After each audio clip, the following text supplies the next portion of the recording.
नमस्कार दोस्तों, मेरा नाम है सत्यकाम और स्वागत है आप सभी का इंडियन लॉ स्कूल पर।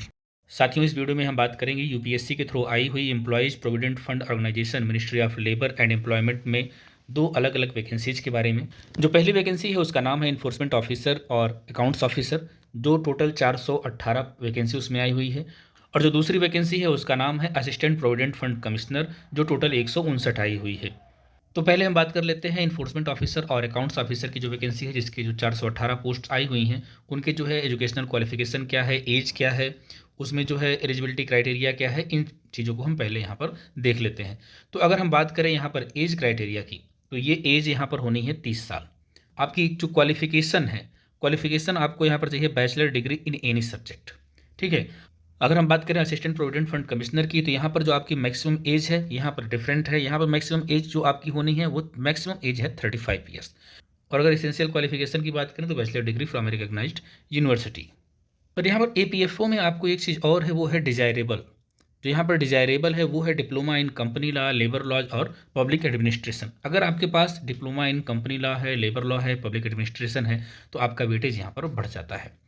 अब हम देख लेते हैं इंपॉर्टेंट डेट्स के बारे में। तो एप्लीकेशन फॉर्म ऑलरेडी स्टार्ट हो चुका है 25 फरवरी 2023 से, और एप्लीकेशन फॉर्म भरा जाएगा 17 मार्च 2023 तक।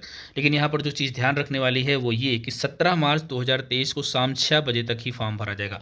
यहाँ पर दो वजहों से फॉर्म पहले भर लेना जरूरी है। पहली चीज़ तो ये कि एक तो ये टाइमिंग कि 17 तारीख को शाम 6 बजे तक ही फॉर्म भरा जाए, क्योंकि हर फॉर्म रात 11 बजे तक भरा जाता है, तो एक गलतफहमी उसके लिए हो सकती है। और दूसरी चीज़ ये कि अगर आपको यहाँ पर जो यूपीएससी की तरफ से फॉर्म भरे जाते हैं, वहाँ पर हर सिटी में जो सेंटर बनाए जाते हैं वहाँ पर नंबर पहले से ही डिसाइडेड होते हैं। तो आप जितना जल्दी फॉर्म भरेंगे उतना जल्दी आपके डिजायर का जो आपकी जो ख्वाहिश है जिस शहर में सेंटर पाने की, वहाँ पर आपको आसानी से मिल सकता है।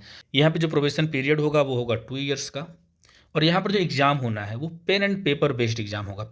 वो दोनों ही वैकेंसी के लिए, चाहे वो आपके जो है इन्फोर्समेंट ऑफिसर की वैकेंसी हो, चाहे वो असिस्टेंट प्रोविडेंट फंड कमिश्नर की वैकेंसी हो, दोनों ही वैकेंसी में आपको जो पेन और पेपर बेस्ड रिटन टेस्ट होगा और उसके बाद एक इंटरव्यू होगा।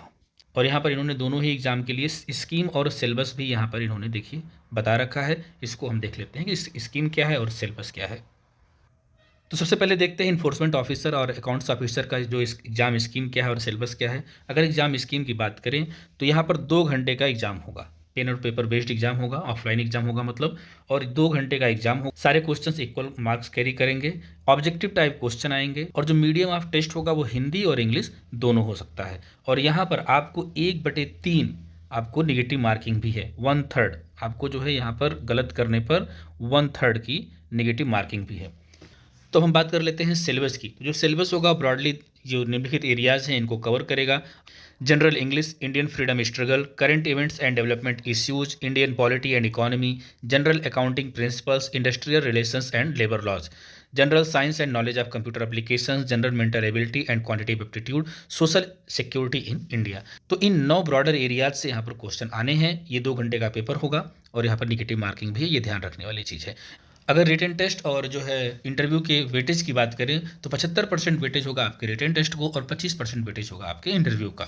इसी तरीके से हम देख लेते हैं स्कीम और सिलेबस जो कि असिस्टेंट पब्लिक प्रोविडेंट कमिश्नर का है उसके बारे में। तो यहाँ पे भी एग्जाम आपका 2 घंटे का ही होगा। सारे क्वेश्चन जो है इक्वल मार्क्स कैरी करेंगे, ऑब्जेक्टिव टाइप क्वेश्चंस होंगे, टेस्ट की जो लैंग्वेज होगी वो हिंदी और इंग्लिश दोनों होगी, और यहाँ भी आपको 1/3 की जो है नेगेटिव मार्किंग होनी है।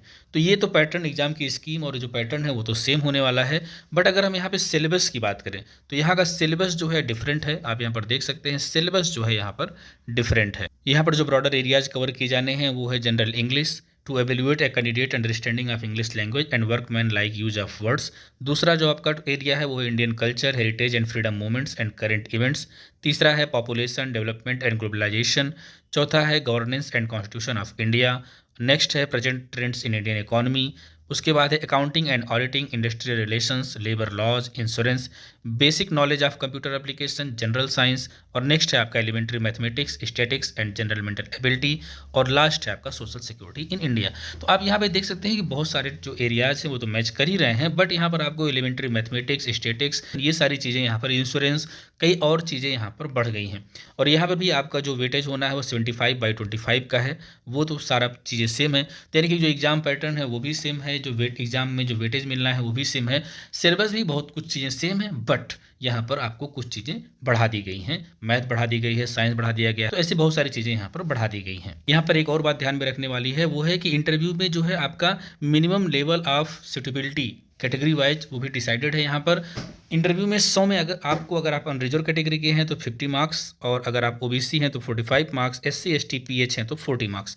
ये जो है आपका minimum level of suitability in interviews है, ये आपको पाना मस्ट है।